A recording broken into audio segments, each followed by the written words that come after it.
Ladies and gentlemen, thems and zems alike, I am Dell, and welcome back to another episode of Dech Teck, show where I take one of my decks and kind of go through it, show off the cards, talk about strategy, and just kind of ramble for a bit. Today, I have what I want to call it a budget deck, but I know some of the cards in there are worth a little bit. I call it budget because it's cards I've already owned, and I didn't buy anything for the deck specifically, and more than anything, just kind of went through my piles of stuff and just kind of put everything together. I have some signed cards, some foils, some cards that are not in English. There is one that I'm pretty sure I'm not going to be able to remember, but that's part of the fun. A while back, it's not the one I have here, but I pulled the D&D asterisk version of it. This is not it. This is just a placeholder so I can actually put that in my collection, try to trade it off, because it is worth a little bit. But I got Grazilaxx, or as I like to say, Grazilaxx, Illithid Scholar. He is 1 and 2 blue for a 3/2. When a creature I control becomes blocked, you may turn it to its owner's hand. And then when one or more creatures you control deal combat damage to a player, draw a card. So, I pulled the real fancy ampersand foil, and I was like, oh, I need to build a deck around this. And this went through my collection, grabbed a bunch of different cards, put together a kind of evasion, ninja, card draw, something hot, cosmic gumbo, if you will, to quote Santa Claus. And it's just basically attack with my ninjas. If I get blocked, I can turn on my hand, the re-ninjutsu them later, some evasion stuff, a bunch of card draw stuff. Just before recording this, I realized I didn't have a couple cards we'll go over when I get there that I swapped out some basics for to get them in the deck. I've played this a few times. It's not really fine-tuned, or I don't even want to say fun to play yet. It's just one of those weird decks that, you go to a table, it's like, hey, this is a new deck, this is low power, and everyone else goes, oh yeah, so is mine, and then you end up losing by turn 3 to some shenanigans. It's one of those decks where they don't do well when they go against people's better decks, and no one ever really wants to play low power, honestly. I don't know how to put it, but I like it. It's a deck that may survive a little longer. I'm not 100% sure what I'm doing with it yet, but I might play it in a stream or two coming up, or just with friends. I got some IRL game days coming up, but I don't know. It's a weird deck. I like it. I want to make a deck tech about it. Maybe you guys will find some inspiration with this, anyone watching, or I don't know. But first little stack is all my ninjas. Let me clear my throat real quick. Got Walker of the Secret Ways. It is a 1/2 human ninja. Ninjutsu 1 in a blue, 2 in a blue normal. When deals combat damage to player, look at the player's hand. And 1 in a blue, return target ninja you control to its owner's hands. Activate only during your turn. It's got a little way of bouncing other ninjas back to hand to be able to ninjutsu them later. I think I'm missing some too. I don't think I've actually, as of recording, I have not entered this into any of my deck database things. I might have dupes. I definitely have stuff missing because I'm thinking I have one of the fancier ninjas from the newer set not in there yet, but especially don't have the Ninja Turtle yet. I don't even think it's the right colors. This is mono blue. Anyway, Moon Circuit Hacker, ninjutsu for a blue, 1 in the blue normal. Deals combat damage to player, you may draw a card. If you do, discard a card unless Moon Circuit Hacker has entered the battlefield this turn. Futurist Operative, 3 in a blue. Doesn't have ninjutsu, but does have, when it's tapped, it's a human citizen with base power 1/1, can't be blocked, and you can untap it for 2 in a blue. So it's a little guides in there that kind of help activate the ninjutsu cost. One of my favorite ninjas, Ninja of the Deep Hours, 3 in a blue, 1 in a blue normal, or 3 in a blue normal, 1 in a blue ninjutsu. Does combat damage player may draw a card. Like the art, like the artist, I have a mono blue 60 card deck I built around some of these ninjas. I haven't played 60 card in a long time. That's another one. Not sure if that's technically legacy or modern or what. Whatever. Phantom Ninja. Can't be blocked. He's in there. Ninjutsu stuff. 2 and 2 blue normal. Sakashima's student. 1 in blue ninjutsu. We enter the battlefield, copy any creature in the battlefield except it's a ninja in addition to its other types. I have some other stuff we'll talk about in a bit. Copy spells. Again, the overall theme is here for the deck, but not the, what do you want to call it? The fine-tuning is not done. Let's just say that. Moonslayer Specialist, 3 in a blue, 2 in a blue for ninjutsu. Enters battlefield, return up to 1 target creature in its owner's hand. Again, I can use that to bounce my own stuff, bounce my opponent's stuff, wherever I feel.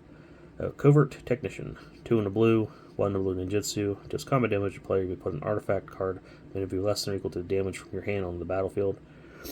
Not too many artifacts in here, but it's in there because of the ninjutsu, pretty much. That's one to probably get cut eventually. Prosperous Thief, 2 in a blue, 1 in a blue ninjutsu. 1 or more ninja or rogue creatures you control to a combat player, create a treasure.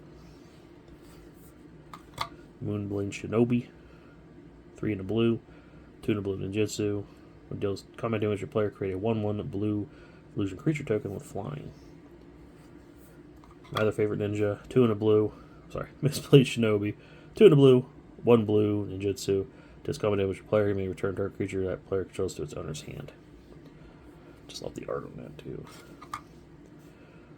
Thousand Face Shadow. It's 1 blue or 2 blue for the ninjutsu flying. Enters the battlefield from your hand. If it's attacking, create a token. It's a copy of another target attacking creature. Token enters the battlefield tapped and attacking. I got a really cool foil sign one. I got Valerie Fatality to sign. I can't find it. I think I put it in my special binder. I think that's the one I'm thinking of. I haven't added yet. But that might stay in the binder because this deck might not survive. We got Higuri, the Still Win. Apologies if I pronounce that wrong. 3 and 2 blue normal, or 2 and 2 blue. It's a fun one because it got signed. Look a little closer. When it deals combat damage to a player, you may search your library for a ninja card, reveal it, put it in your hand. If you do, shuffle your library. For 2 mana, target ninja creature is unblockable this turn. This was the original commander of what I started this deck until I got Grazilaxx and kind of went. I'll just put it in the main deck. I like this card a lot.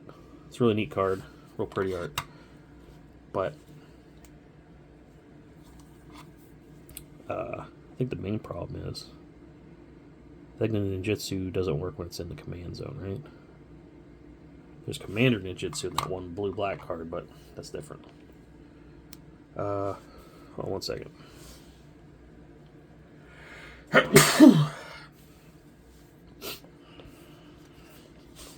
And for anyone who said bless you, thank you.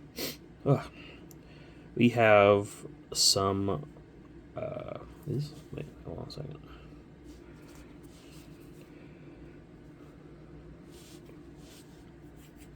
Oh, there's another one there. Shoot. If I was better at editing and cutting and stuff, this wouldn't be in there. I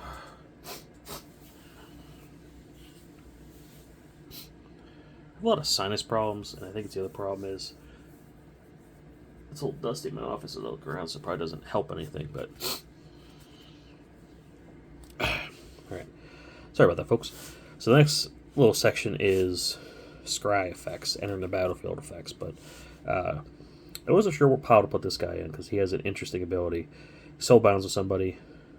As long as Imperious Mindbreaker is paired with another creature, each of his creatures has, when this creature attacks, each opponent mills cards equal to its toughness. So this is in there for attacking abilities, but also ninjutsu can enter the battlefield, become soulbound, and still be attacking, and mill some. I don't think I have a specific win con for this, but it's pretty neat. I like it. We have Spyro. Let me get those all in the pile, so I know they're all in here. We have the Owls.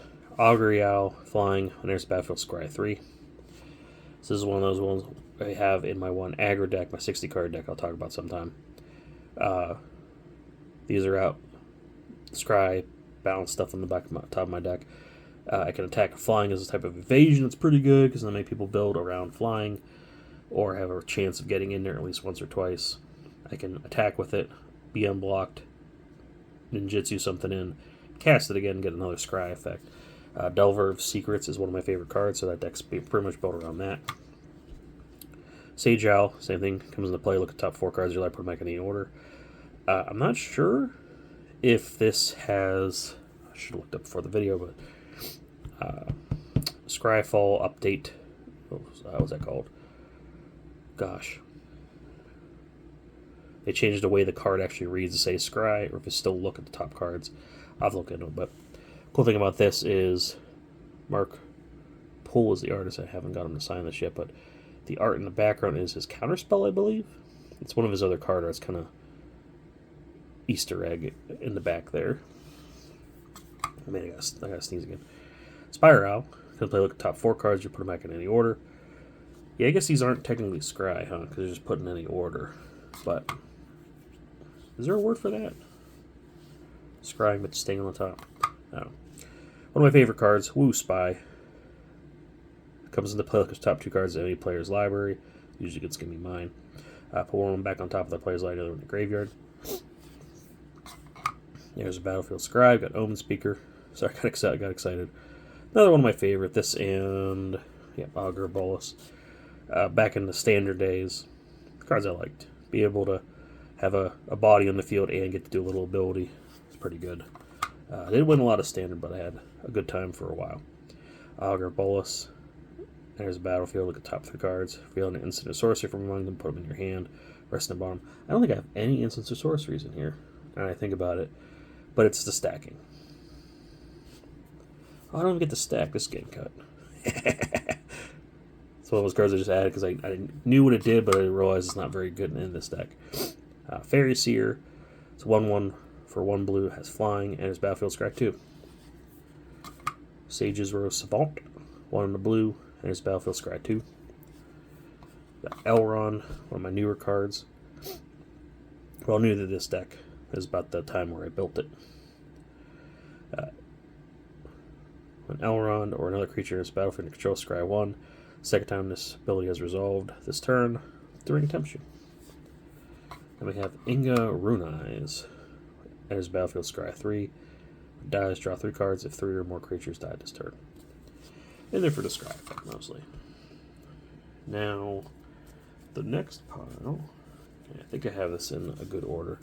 These are all card draw themed, we'll call it. Triska Deckerfell, no maximum hand size.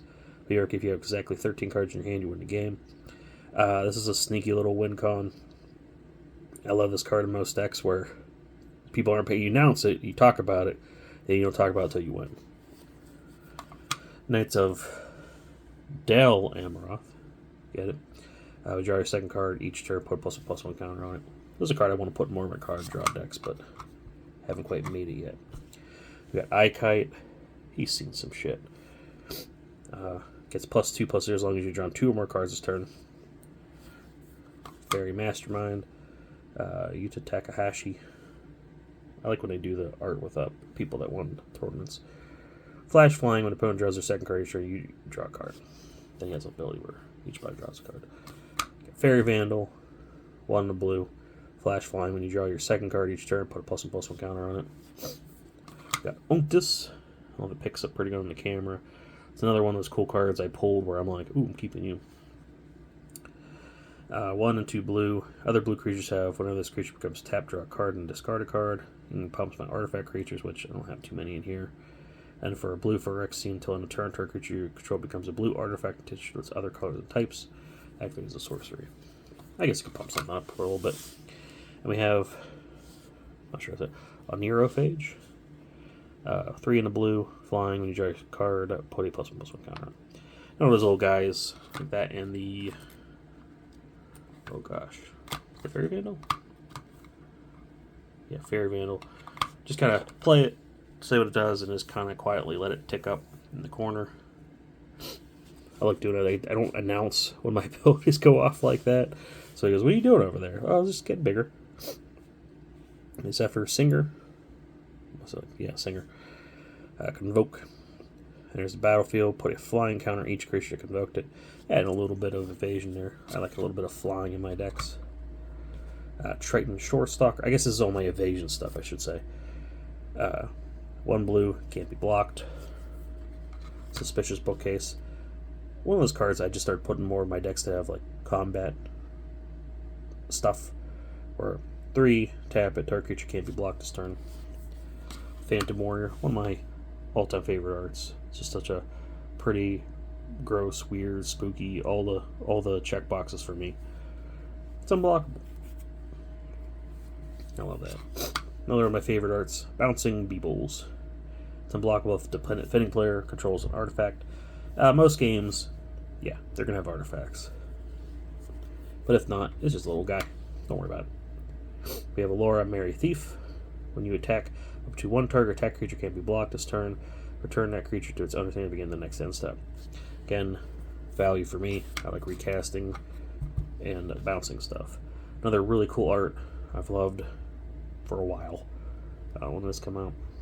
2012. About 10, 12 years. It's been a long time. Lash Seeker. It's unblockable. Figure it out. Tetsuko Umezawa Fugitive. 1 in the blue. Creature under control with power, toughness 1 or less can't be blocked. This is a really cool stained glass foil. We got Wonder. It's in the graveyard. All my creatures have flying. I'll have to control that one too. True Name Nemesis. Enters the battlefield, choose a player. Protection from that player can't be blocked, targeted, dealt with damage, or enchanted by anything controlled by that player. Again, just a little bit of evasion. I remember when that card was stupid expensive. I'm glad it went down, but man, I think once the price went down is when I started pulling multiple copies, where it started really bugging me. Philomerid, I want to say it's called. 1 and 2 blue, flying, can't be blocked by blue creatures. Target creature built on a turn. So a little built-in evasion. Can just be able to get some of my ninjas through. River Sneak, can't be blocked. Another Merfolk enters the battlefield under control. Gets +1/+1 until on a turn. Invisible Stalker, again classic art. Hexproof and unblockable. If you guys are running unblock or combat stuff decks, this is pretty good. That's one of my favorite cards to run. Thassa, it's a god, indestructible. Ocean of Blue, it's just a 5-slot creature. Begin your upkeep, scry, value there. And then 1 in the blue, target creature can't be you control can't be blocked this turn. Wonder why that's in there. Trespassing Soul Eater, 1 blue Phyrexian, becomes unblockable. Hey ho, let's go. Rishon Airship, 2 in the blue, flying, can only block creatures with flying. Again, the flying is plus, the 3/1's a plus. I'll discard. Kitesail Corsair, again, really cool art. When you really look at the background, he's upside down right now. I like perspectives like that. His flying lungs is attacking. Again, just a little bit of evasion with the flying. And one other one of my favorite cards, art, effects, just silliness. Changeling, tap and untap creature control, gains flying till on a turn. Next couple are copy effects. Again, I don't have all of them in here. I just kind of did what I found, what I had. So we got Body Double, becomes a copy of something in the graveyard. Clone. Mirror Image, enters the battlefield with a copy of a creature. And Sea Hunter, oh yeah.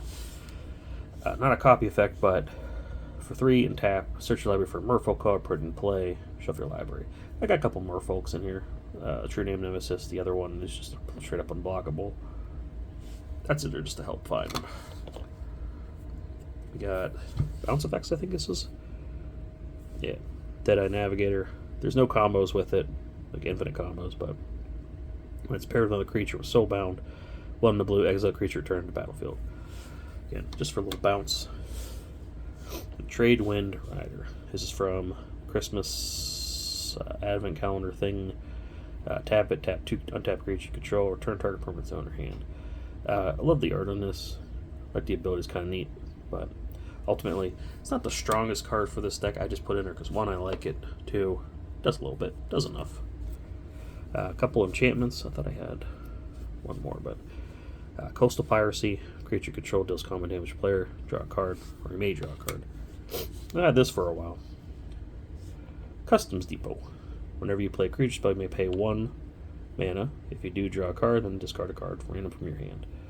It's a little foil I've had for a long time that I've been trying to find a home for. It might do well here because I'm casting a lot of little creatures multiple times. It fits enough where I don't think about cutting it. Artifacts, I got a couple different weird ones. Trailblazer's Boots. Most people are playing non-basic lands, so it gives them unblockable if they have non-basic lands. Reality Chip's technically a creature. Loot the library at any time, but it's more of equipment. You may play card lands and cast spells from top of your library, including ninjutsu spells. I like that little added bonus there. Spellbook can be drawn a lot, or hopefully drawn a lot. Get my maximum hand size infinity symbol. And Imposter Mech. Weird card I pulled that I'm not sure fits the deck, but I really like it.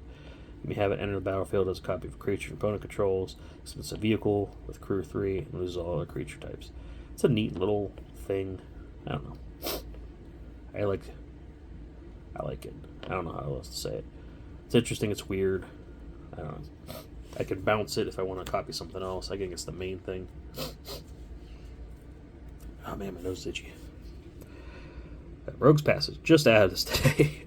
Because I'm like, oh, why did I not have this in here yet? Gives a creature unblockable. What more can you say? Reliquary Tower also just swapped out today because the Rose didn't have it. Maximum hand size, you know. Cephala Coliseum, fun little card. Ping you for damage, but you also draw some cards. You get the discard, but it helps in a pinch. Kremlin Vestige. I don't know. I put it in here because I like it. Little F&M promo I got back in the day. Enters tapped. May add a mana of any color when it comes in tap, or tap it for any, colorless mana. Thespian Stage, copying other stuff. Again, probably end up being the unblockable lands like Rogue's Passage or... Oh, I do have a Reliquary Tower, you goofball. Why did I feel like I didn't have one? Gosh dang it. Access Tunnel's the other one I'm thinking of. Get something small, unblockable. Let me go ahead. Where did I put... Let's go ahead and swap that out now. That's why I didn't see that. Switched up another island that I took out before. Back in. There. Good as new. And of course, a couple other lands I just had. Oh yeah, this is the forward one. I want to say Desert of the Mindful. Comes in tapped, add a blue, and it has cycling for 1 in the blue. I don't know. Don't have any other cycling lands in there, but it's a Russian foil. Look cool. And Haunted Fangraph. 3, sacrifice it, return a creature card random from your graveyard to your hand. Again, add the foil, laying around there. Oh, why not put this in the deck? Probably fit better in one of my other creature heavy decks, but shrug. And then the basics, all islands. I like doing, I guess that's where I originally cut it. I like picking and choosing and putting different arts and ones I like. Ones look pretty. Ones look fancy. Just for my bin, I have like a box of just weird, cool basics that I kind of go through when I build a deck like this. And eventually I'll swap some out. Oh yeah, deja vu. Swap some out, and the more differed it is, the more I enjoy it, I think. I like having a deck that has a bunch of different basics. But, anywho, the main theme of the deck, as you can see, is ninjutsu, unblockable, combat stuff. A lot of card draw, a lot of scry, a lot of different stuff. I should go back through it and remove some cards. I bet you there's more cards. I think I built this probably a year and a half, maybe 2 years ago. At this point, there's better cards out there. There's some other stuff I could probably fit in there, but that's the deck. Look forward to playing it, hopefully before I take it apart.